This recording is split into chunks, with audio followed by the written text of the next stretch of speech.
This is Rebs Gaming, and thank you for tuning in to my second Rebs Gaming interviews. Today, for this interview, I have Halo Infinite Forger named Skisma with me. Thank you so much, Skisma, for joining into this interview. How are you doing today? Hey there, I'm doing great. Thanks for having me. No problem. Again, thank you so much. I'm super excited to show off what you've been working on in Halo Infinite Forge. If everyone listening, if you have missed what he's made, make sure to go to his YouTube and Twitter, which can be found in the description of this video, and you will see that he has created a Battle Royale mode in Halo Infinite Forge. And all the feature he's not completed this yet, but all the features he's created for it so far is truly remarkable and very exciting to see that it's possible to do such a thing in Forge. So make sure to check out those clips. And first of all, I want to give everyone a little bit about your background with Halo and any other related background experience that has helped you become such a great Halo Infinite Forger. So take it away, Skisma. Yeah, thank you. I started when I was just a kid. I was like 15 years old when Halo 3 came out. Half my lifetime ago, actually. It's crazy to think about that. But basically, yeah, I started in Halo 3 with their Forge tool set, just kind of playing around, with the different blocks and the different, like the very big, even before Foundry came out, before the very first canvas came out. So it was just fun to make like tweak weapons around. I used to make like this Spartan versus Elite variant where half the map would be all Covey weapons and the other half would be UNSC weapons, just like the real early days. But throughout, Halo 3, I got better at forging because I'm looking back at my work from Halo 3 and it's just so bad. But we all have to start somewhere. And then Halo Reach, I did a couple of remakes and a couple of different maps there. And throughout Halo 4, I started forging, but I really didn't love the multiplayer, to be honest. And it just, I don't know, I just kind of, I got busy with life and a bunch of things just took over and I kind of just fell off of it for a while there. But it's always been my passion. In fact, I actually went to school at Full Sail University to get my bachelor's degree in game design. So, I've always had this strong passion for making content, making awesome things. And it's just always been Halo because I've just always been a Halo fan. And that's pretty much it. I mean, I got my degree and I've got, my career itself has taken a different path. I've got a family that I have to support and it just kind of went a different direction. But I've always loved this. So now I've been doing it as a hobby. Yeah, well, first of all, it's great to hear that you're such a big Halo fan and you've had all that experience with Halo games. And also, it's great to hear that you were able to still use your college experience at Full Sail to create such an awesome thing in Halo Infinite Forge. I see why you're such a great forger, or I can hear why you're such a great forger now. So, yeah, and like I said, this interview is going to be all about that battle royale mode, and we're about to get into some gameplay now to show you some features that that he's shown gameplay of before, and maybe some other new things here and there that he's currently working on for that battle royale mode. So Skisma, why don't you take it away and explain what we're about to see here? Yeah. Okay, great. So I'm loading it up right now and really kind of just want to take you through the different mechanics and kind of go in a little bit more deep. If anyone's interested, I can kind of go through some of the node graphs here and then show off a little bit of a new feature that I'm working on for my upcoming video.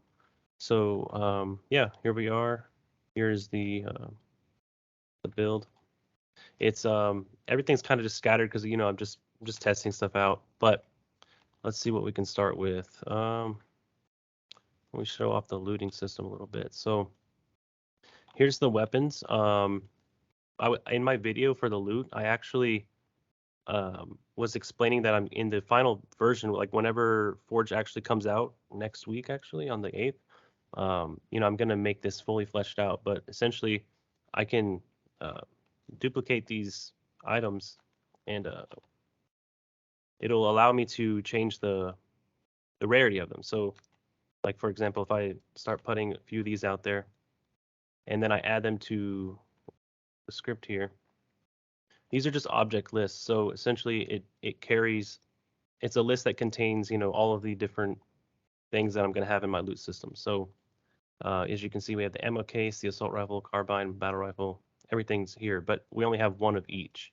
So I can make an extremely large list with having multiple of one, and it will make that become more common.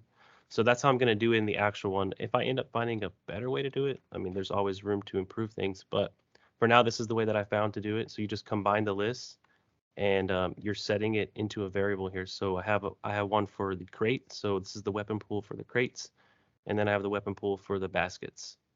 The baskets are essentially going to carry grenades, your equipment, and some of the weapons.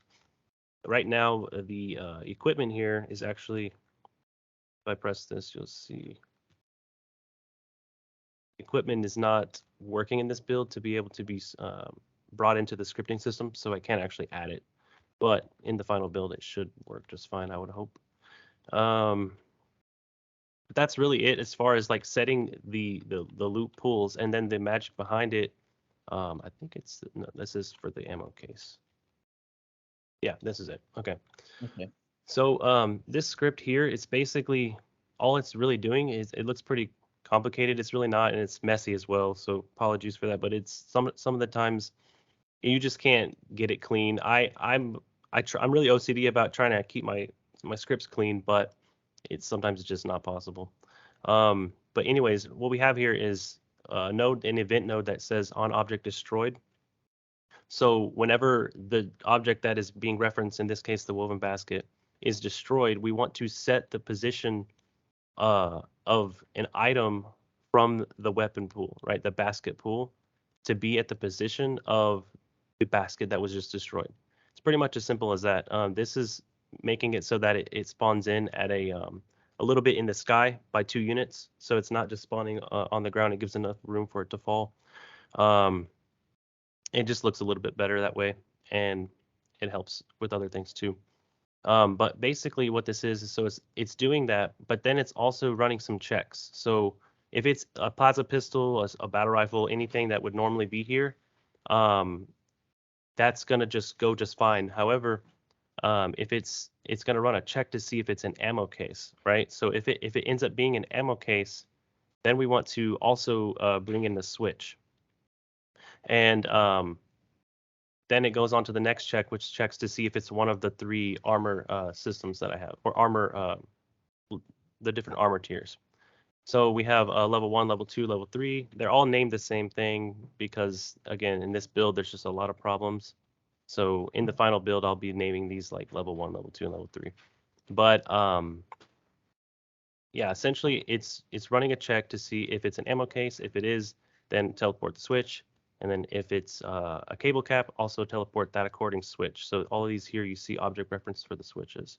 That's how that works. Also, in the final build, this actually might be a lot easier to do because I'll be able to prefab them. So I essentially should be able to prefab the switch to be part of the actual item itself, and then just teleport the prefab. So I imagine that this will actually get cleaned up a lot in the final build.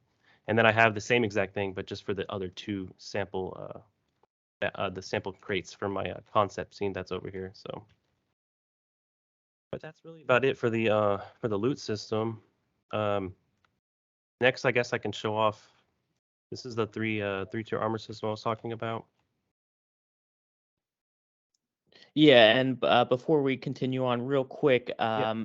the one of the videos I did share was this armor system. So I think it would be good to also explain this as well, because I just simply helped show gameplay rather than explaining how it works. But also, quick question I forgot to ask in my first interview, actually. Um, how is it going to work for the leaked Forge creations to transfer over to the final build when it releases in 8 days, actually, coming up real soon here? In other words, how are we going to be able to play this in the final build of Forge when it releases? Yeah, so to be honest, I have a few people I've seen that will be able to help me with this. I actually don't know the process for getting it moved over, but as a failsafe, I'm just going to simply screenshot all of my scripts. That way, in the event that I do lose it, it'll be very easy to transfer over. And matter of fact, I'm actually going to take a couple of days off of with PTO of work to be able to dedicate to just getting this transferred over and like working as quickly as possible. I can't give a guaranteed date when the battle royale will be playable, but my goal is to get it playable as soon as I can. So yeah, I'm taking some PTO, gonna get this all moved over, and yeah, I mean, I think there's definitely a way to get the files. So these are MVAR files, and essentially, I think you just transfer them through the back end of the file systems for on the Steam app for the retail game. But I think it's a little more complex than that, and that's something that I might have to get some help with. But like I said, I always have a fail safe. In this case, I'm going to be taking screenshots of everything. So yeah. Understood. And thank you for the explanation, because I've shared a lot of content from this leaked build, and I'm sure a lot of people were wondering how they can play all those creations. So yeah, we'll keep them posted once the time comes, and then right now we'll get into that armor system, and we'll continue on. Yeah. Okay. So for the three-tier armor system, there's a lot that kind of goes on. It was pretty complicated. I'll try my best to explain it. But let me see here. We'll just open this script brain here, take a look at it. So this is the main one. So what we have here is at the game start, we're gonna set a variable, right? This is just a number variable. So at the very beginning of the game, we want to set everyone's current armor level to be 0. And then we have different trait sets over here. So we have this is for level 1 armor traits, level 2, and level 3. All this is just giving bonus shields, and it's going to give it a value of 0.5, 1, and 1.5, which just translates to base shields are actually 140. 140 is like your base shields. So this gives you 70 additional shields. This gives you 140 additional, and this gives you 210 additional. So that's essentially how that works. And what we're going to do is whenever the item, in this case the switch associated with the level 1 armor is activated, we're going to get the player's current armor, and we're going to slap that into this operand A here. All right. So then the first thing we're going to do is we're going to check the condition if it's going to be less than 1. Okay, so that's why you see A less than B. So basically, if it's less than 1, let's see here, we're gonna remove the trait sets, and the reason that why I do that is so that we can reset their shields to be at 140, and then reapply the appropriate one. Now, matter of fact, this is there's a better way to do this. It's just with the leak build, things are so buggy. I have to tweak things and make things in inefficient ways. So this should actually be a lot more specific, and it shouldn't be remove all trait sets, because then you'll remove things that you don't actually want.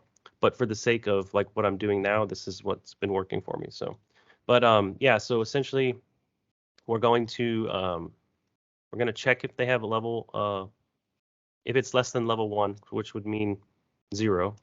And if it's true, then we're going to remove this trait set. We're going to apply the level 1 trait set, and then we're going to reset the position of the cable cap, which that's what these are, by the way. These are just cable caps. And I just color them to the appropriate colors. But I'm going to reset the position of that cable cap and the switch to make it disappear, right? So that it's no longer on the battlefield.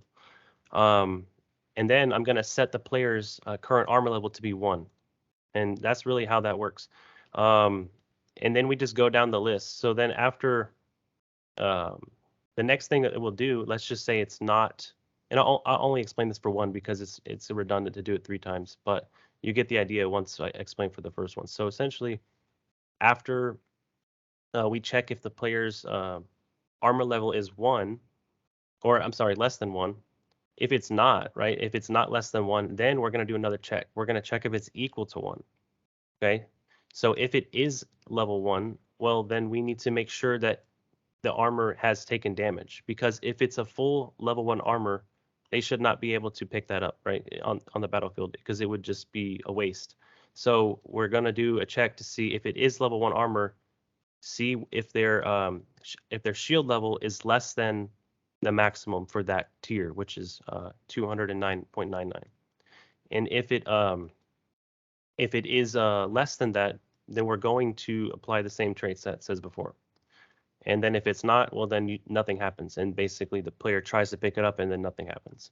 And that's how that works. And then you do the same thing for level 2 and for level 3. You just change the values on them for the appropriate maximums here. That's part of it. And then we have the other part is, let's take a look. There's another thing that I had to add in later, which is player armor level. So you might be a little like confused thinking, okay, well, what's the difference between player current armor and player armor level? Well, the player armor level is being set when the player picks up like let's say, for example, a level 3 shield. Whenever the player picks up the level 3 shield, basically whenever they activate the switch, I want that to set their armor level to be 3, so that whenever they take damage, and their current armor level will go down. So whenever you take damage, that's why you saw in my video, the effect that happens on screen, these 3 effects right here.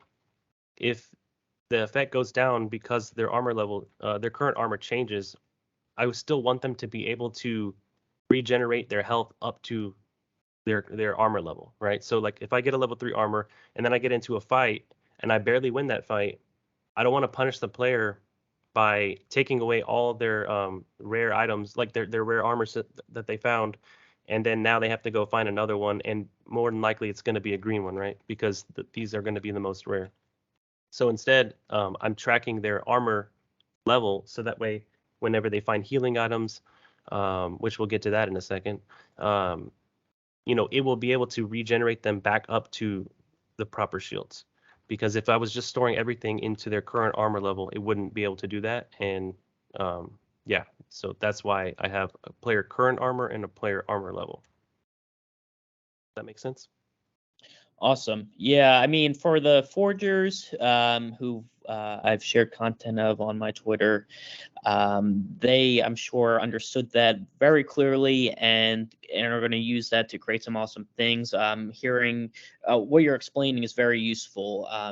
Regardless of who's watching, but also for people like me who don't have that background experience with gaming or creating games or computer software and all that stuff. It's somewhat confusing, and that's the concern I had when I first heard about scripting and node graphs in Forge.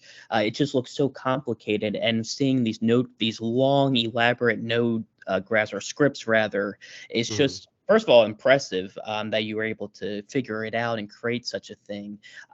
But also, regardless of not having that background and being confused a bit, what you've explained is pretty clear and has helped me develop a basic understanding of how all of this works, which is what I was hoping to gain from it, because we will be able to save items that people have created in Forge and use that, and that'll help people who don't understand this type of stuff to still have fun with Forge and custom games. So we'll be able to do that, but still what you're explaining is allowing us to have that good foundation or basic foundation or understanding of how to start scripting in general and creating cool items such as your armor system and the loot.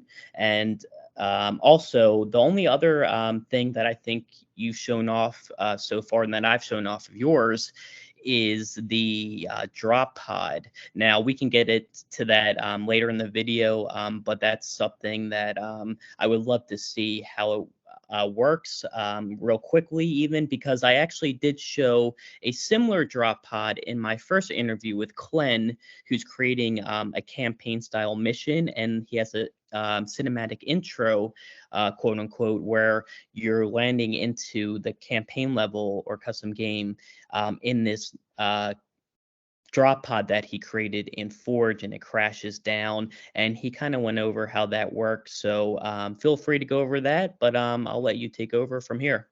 Yeah, of course. Yeah, definitely. And I will get to that in just a second because I have that currently. If you look, oh, you can't see it because it's in the way, but the materials got messed up. Again, another issue with the leak build. Materials got messed up, and a bunch of things got messed up later down the road. Um, so I have that in a separate file, but I definitely will show that off here in a minute. But yeah, just to go back to what you were saying really quickly, yeah, sometimes it can be a little overwhelming not having a background in this, but I will say I feel strongly that anyone that like has the desire or passion to try it out, if they give a little bit of patience in the beginning, they will be able to get it figured out. Because I myself am not a scripter or programmer by any means. In fact, if you were to throw me in front of a programming language and start asking me to write something, I wouldn't know what to do. I have the basic understanding of that kind of thing. Like I have a little bit of C# and Java, like basics, syntax and all of that. But for example, Glenn, I think he's a software engineer, so he's really good at this type of thing. But for me, it's more about just playing around with it. It basically like, okay, click on this thing, then what do I want to happen? Boom, make this thing happen. And it's just about like exploring the different traits and the different nodes and everything that comes with it. So just I had to go through all of these and just read them, um, all of that. So it just takes some patience and some time. But yeah, so that's basically that for those two aspects. I did want to show off a little bit of my upcoming video before we get to the pod. Oh, sure. Um, Yeah. And it is great to hear that you believe, and I'm sure it will be easy enough for anyone to figure out how to script in Forge. So yes, that is really nice to hear. But continue on. yep, of course. So here what we have is well, you're gonna see these clay pots, and you're probably wondering what are those. Those are my switches because right now the switches are no longer working. They still work for the things that I had already scripted, but for some reason they're just not working anymore. So I had to kind of go a different way about this. And actually, somebody else gave me this idea in a Discord. I think it was in the Scripters Guild, which is a really great Discord for anyone that wants to join and like learn the scripting because I get a lot of help from those guys. But this here is yeah, my little healing system items. So what I have is a meal here. This is like your basic low level healing item, and then this says hull repair, which isn't exactly for a Spartan. It sounds more like for a ship, but it kind of works. And potentially, I might change these in the retail build if there are better items to use. But I just had to look through the library of what we have, and these kind of made sense. Then we've got like a medicine bottle, and then essentially what I would hope to be an energy drink. Funny enough, I think these kind of look similar to some of the PUBG healing items, so could be a little like throwback to that. Um, but yeah, so on the left here we've got two healing items, and on the right we have two healing items for your shields. So we got health and shields. Um, the way that this works is I can actually show this off in gameplay really quick, and then I'll explain it. Sure, and also for those who aren't aware or didn't realize, this is a new feature that I haven't seen at least yet. I don't believe you shared this yet, correct, Skisma? Correct. I have not shown this yet. This is going to be in my upcoming video, which I actually am starting now. So I'm getting the recordings for it and everything together. So hopefully I'll have that video out relatively soon. But it's going to go over this, and then there are some extra, or there's an additional part to this that I want to save for that. But yes, this is a brand new feature. I have not shown this off publicly at all. So what this is going to do is, let me just get a healing item or an energy. So if I ping here, you're going to see four things. The top one is my armor level, and the bottom is my current armor. So that's why they're both 2 right now. Okay. And then you see the 279, that's essentially 280. That is my shields because I have a level 2 shield, and then 90 is my health. So if I take some damage here, try not to kill myself. All right, cool. You're gonna see in a second, it's gonna start regenerating my shields back, but at a very slow rate. The reason that I did this is I ultimately wanted to stop it completely, but then there's this ringing that keeps going over and over. So I started thinking it might actually be a good idea to have your shields come back just slowly. I'm playing around with a bunch of different ideas, but this is the one that I'm working on right now. So, or the one that I'm sticking with at the moment. So shields are coming back. Now, if I press or if I shoot this, I'm going to get some health back. And you can see it didn't completely heal me, and that's because it was the low level healing item. Now, if I do the low level shield healing item, it's going to give me a little bit there as well. Well, it's not a great example, but if I shoot this, it's going to heal me all the way. Or actually, no, because I have a level 2, it should get me pretty close. There we go. And then now I'm full. It just depends on where you're at. Like if you have a level 3 armor, you're not gonna get as much because you have much stronger armor. I am also considering the possibility of making it so that the level 1 will always give you half, and then the level 2 will always full heal you. This will all kind of be determined once I start playtesting after the retail build is available. So that's how that works. I guess one last time so I can show you the other one that I didn't show you yet. Second healing item. I take some damage. All right. So for this one, if I shoot this one, now it's going to fully heal me because that's what I have that one programmed to do. And let me try and go through the no graphs and explain it a little bit because it took me a long time to get this one working. This one in particular was extremely difficult because I didn't know that the health regeneration that you just saw, that little animation of the orange bar, is not a linear. It doesn't come in at a linear rate. Basically, it doesn't come in at a constant rate. So because it's nonlinear, it means at the beginning of the regen, it's much your health points that you're generating are coming in quicker and at a faster rate than they do at the end, and they kind of taper off at the end and go slower. So because it's not a constant rate, it makes it extremely difficult to do. Because I want, in theory, the easiest way to do this, like if I had complete freedom, it would be, when you shoot the clay pot, check the player's current health. If their current health is not maximum, aka 90 in this case, if it's anything below 90, then give them plus 45, right? Because that's half. And then obviously if it's like, let's say you have 80 and you won't give them 45, you'll only give them 10 because there's going to be a cap there. But there's no way to do that. So you have to kind of do it a little creatively. And the way that I did it was, I am essentially, let's take a look. Is this the one? That's the patch kit. It's going to be this one. The way that I did it was when the object is destroyed, we're going to check if their health is less than 90, like I was saying. If true, we're going to delete the object, or I'm actually going to reset it, but I use delete in this case. So you can reset the object or delete the object. Then we're going to remove a trait set that I have here, which does not allow the health to regenerate. So if you notice before, whenever I was showing you the demo there, my shields came back slowly, but my health never did.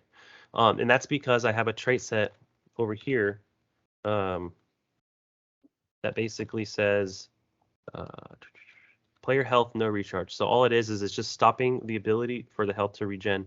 And if you see this one's at 0.99, which means it's going to come back, but just very slow. So at the start of the game, I am applying both of these trait sets. Player health, no recharge, and player shield, slow recharge, are both being applied to every player at the start of the game. And so here, what I'm doing is once we determine if their health is less than 90, we're going to remove the trait set that says do not let them recharge, and we're going to replace it with this one called meal health recharge, which I think might also be in that script. Oh, it's in this one, I think.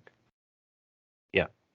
So the meal health recharge is right here, and it's essentially the same as the other one, but it allows the health to come back at a rate of like negative 0.5, which is like halfway between stopping and normal. our default settings. So what we're doing is when the player destroys the pod, in the retail build, this won't be destroying a pod. It's going to be a switch. But we're going to check their health. If their health is less than 90, we're now going to remove that item so that it gets taken off the battlefield.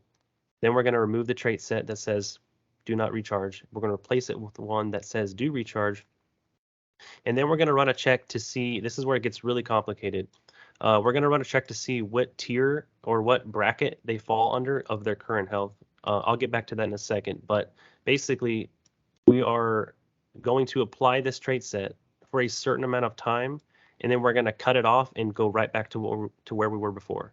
So imagine you're getting the ability to regen your health for only 0.85 seconds, and then it's cut off. So that way it doesn't give you full health. Does that make sense a little bit?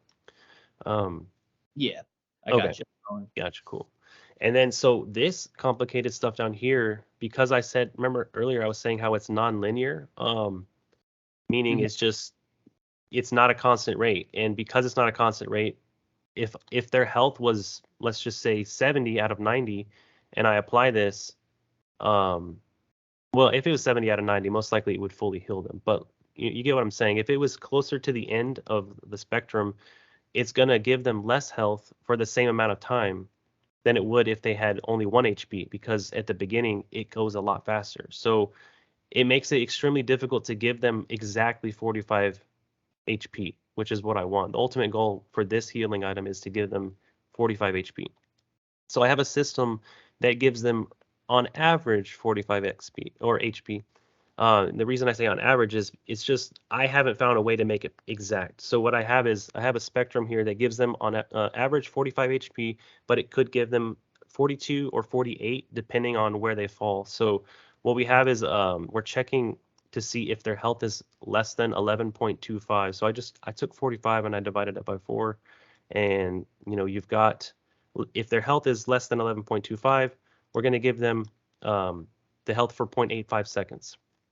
If their health is between 11.25 and 22.5, we're going to give them that same ability to recharge, but we're going to give it to them for a little bit longer at 0.95 seconds. Okay. And then if their health is between 22.5 and 33.75, we're going to give that to them for 1.17 seconds. This took a lot of trial and error of like shooting myself at different, I was with the rocket launchers standing at different distances, shooting myself over and over to try and gauge exactly like how much health I'm getting for any given amount of seconds. And it took a lot of trial and error and testing, but I found that these values work the best, and they give me about the same amount of health for each one. So basically, 1.17 seconds here, and then the final one, if it's between 33.75 and 45, we're going to do it for 1.4 seconds. And then anything over 45, anything over 45 should always be a guaranteed full health, right? Because 45 plus 45 is 90. So in that case, I'm giving it to them for 1.6 seconds. So all it is it's just simply checking what their current health is and where do they fall in the spectrum. And depending on where they fall, that is how much time I'm going to give them the ability to regen that health. Excuse me there. It's okay. So yeah, that's how that works. It took a lot of time to get it working, but like I said, this will give you anywhere from 48 to 42 HP. And I think that's pretty good. I mean, it could be better, right? In a perfect world, I would like it to be just 45, but I'm pretty happy that I was able to get it this close. And so basically, if you're 1 HP, you're going to get about 48. If you're 11 HP, you're going to get about 42. And if you're in the middle there, you're going to get 45. And then same for this. If like, let's just say imagine this as like a line graph, right? You got 22.5, 33.75. Let's just say, boom, let's draw a line in between these two numbers. If you're in the middle, if your HP at the moment that you get this health is right here, you're going to get 45. But as you are closer to this number, you're going to get closer to 48. And if you're closer to this number, you're going to get more like 42. That's how that works. Okay. So what we're learning basically is that you can really create anything in Halo Infinite Forge, and I was really curious to see how you would do this health system. And first of all, you chose the perfect items that are available in Forge for the health system, so good job there. And as you explained, or really showing, it's possible to create anything, but some things can be pretty darn tricky to do. And I, with for people, what I'm trying to say is we'll leave these type of things to the people like you who have that background to help you. I know you said it's going to be easy enough for anyone to really create things, but having that video game design background, um, I assume would help you be able to figure out those tricky scripts to pull off something like this. And kudos to you, man, for being able to do so. Because listening to explain how you did that, I was pretty baffled by how how you pulled it off there. But great job. Thank you. Yeah. No, definitely. I mean, I definitely agree. I mean, I think it helps just having a creative mind and, obviously the schooling, it helps to some degree. Hmm. Just, thinking about problems in different ways. Because it did take me a while. And that's another reason why this has been taking me a little bit more time than I had originally hoped. In terms of my, uploads, they've been about 2 weeks apart, and now we're at 3 weeks. But yeah, it just took me some time to really like get this figured out because it was complicated to get this Hmm. one. Yeah. But that's pretty much it for this new feature I wanted to show off. Like I said, there is another aspect over here which I purposely have removed that I want to show in my video coming up. But I did want to show off the drop pod and kind of talk about that for a minute. So okay, so this is the old map file that has the drop pod working on it. So as you can see up here is the actual one that we are inside of. And then this is just like an extra version with the seed in it, right? Let me go ahead and load it up so we can see the sequence, and then I'll talk about it. Here we are.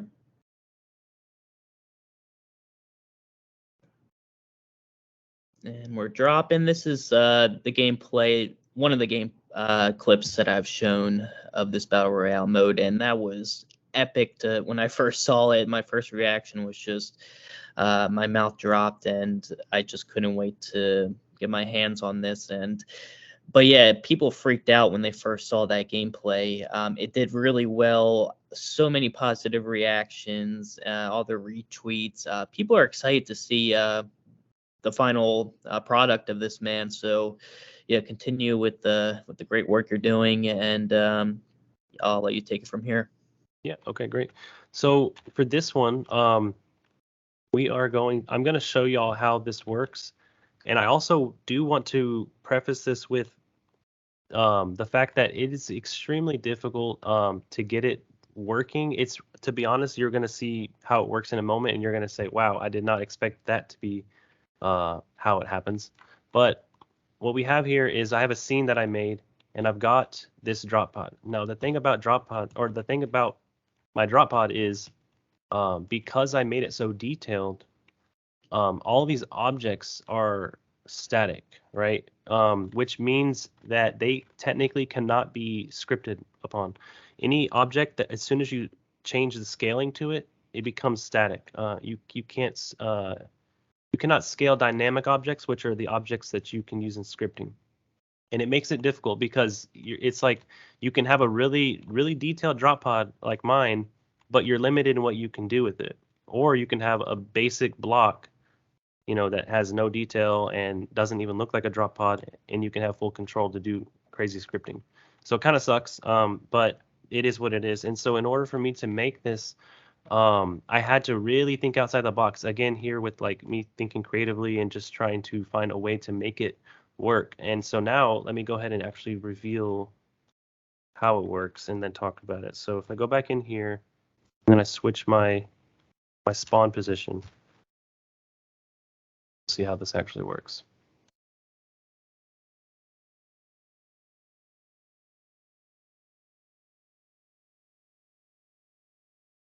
So yeah, that's how it No. works.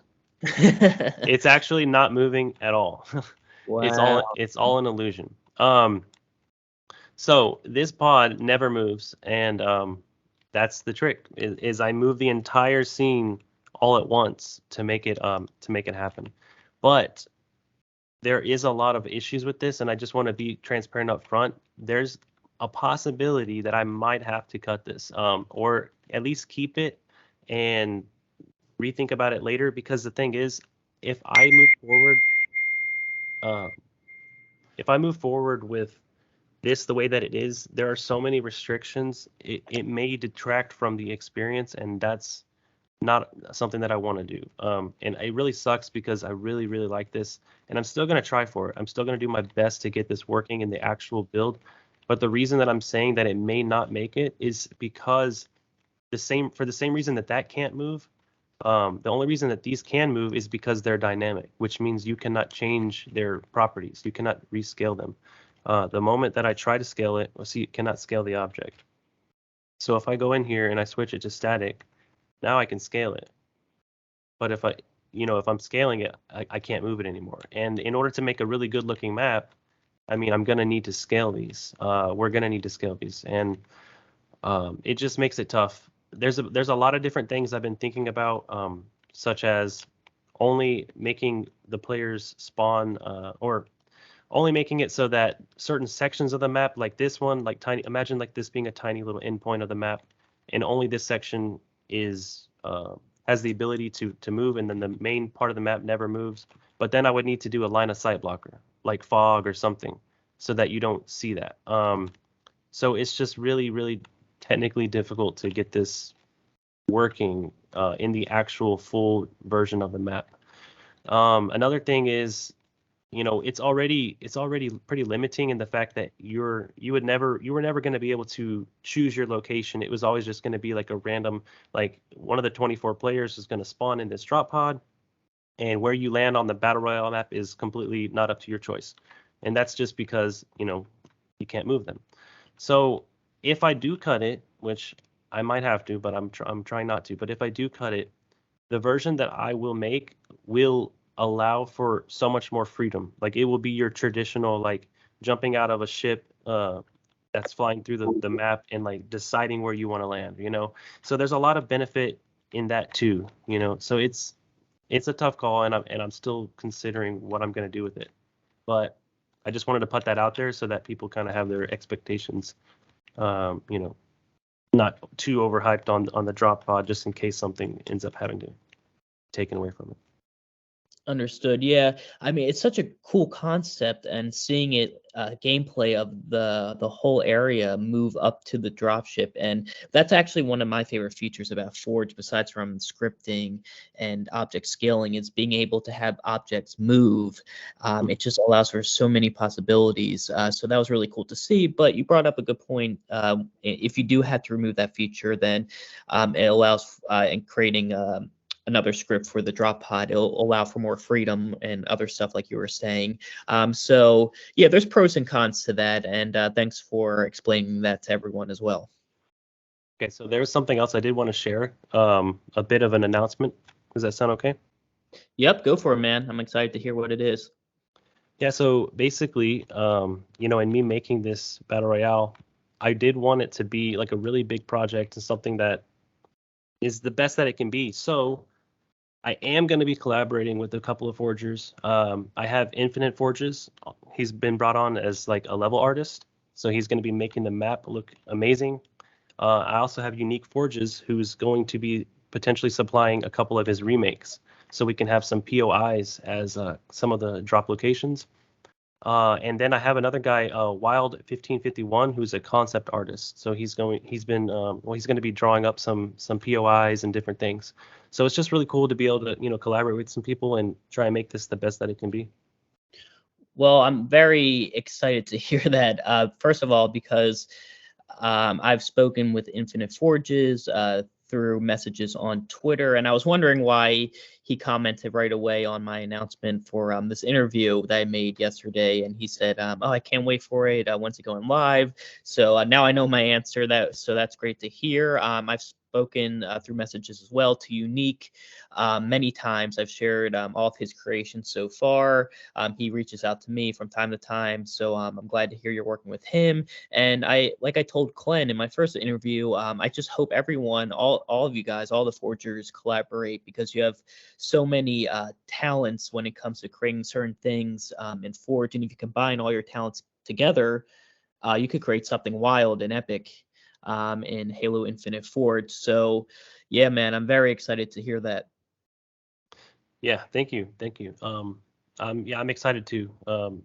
Alex and I have been chatting it up throughout the year, different things, and fun fact, he actually works at Gearbox, which is a place that I haven't ever worked for full time, but I've done a couple internships there just on the side for fun as playtests. So as a playtest intern, so we kind of connected through that. And whenever I sent out my video or my first video, he was like, "Hey man, like you want to collab?" And I was like, "Yes." Like I definitely have actually been considering that. And he ended up hitting me up first, but I was already planning to do it. So it's pretty cool how it worked out. But I'm excited. I'm excited to get something out there that's the best that it can be. Yeah, and I mean, you've already created so many cool features for this mode, but hearing that they're going to input their with Infinite Forge's level design, which is, as you know, out of this world, and Unique's ability, and who was the other person that's collaborating with you again? Wild 1551. He is. I think a Unique actually brought him on, or he asked us if we would be open to that, and I said, yeah. I mean, if he's a concept artist, that's something that I don't think any of us really do. So kind of works. Cool. Yeah, so with his talent as well, yeah, it's going to be something special for sure. So I can't wait for Forge to release. And again, that is in 8 days. Hard to believe it's already here. I've been covering Forge for several months now, and they've flown by. So it's very exciting to know that it's almost here. But yeah, with that said, was there anything else you wanted to talk about, or was that it? I mean, that's really about it, to be honest. Obviously, all hands on deck with this for now. I don't have any other projects in the work. I just want to get this working as good as I can, as quickly as possible, and just really make something awesome for the community. I know that, there's obviously a lot of content drought and this and that. So if I can do anything, play a small role in helping out the community, I mean, that's amazing to me. So this is all I'm working on at the moment. But, once this is done, who knows? Like I have lots of plans down the road to do more stuff. So. Yeah, my last question was going to be what your future plans are. You answered it. Thank you very much for that. But yeah, this is a big project, so I don't blame you for just focusing on this. And not that you could even do another project with something like this at the same time. So yeah, focus on this, collab with those talented forgers, and it's going to turn into something special, like I said. And so yeah, since that's all that Skisma has to show and share with us today, once again, thank you so much, Skisma, for joining and showing us this awesome battle royale mode in Forge. One last thing I want to share with you is that my tweet might still be up. I forget if I removed it or not, but I talked about a statement made by a Halo developer. I'm not sure if he's a former developer or current one. Anyway, before Halo Infinite came out, he said that right now they might not have plans for a battle royale mode for Halo Infinite, like an official one. They might do it sometime down the road. But then he said, but you can create one with Forge. And so seeing that come true, and and you're really the first one to do it, so that's a huge accomplishment, pretty special if you ask me. So I just wanted to share that with you. And yeah, and make sure you go to the description of this video to check out Skisma's YouTube, his Twitter, if you want to recap of all the things he's gone over in this interview with the gameplay clips of this Battle Royale mode that he shared. My Twitter will be in there as well. So yeah, Skisma, once more, thank you so much. I look forward to seeing what you create, and thank you everyone for tuning in. Yep. Thank you for having me.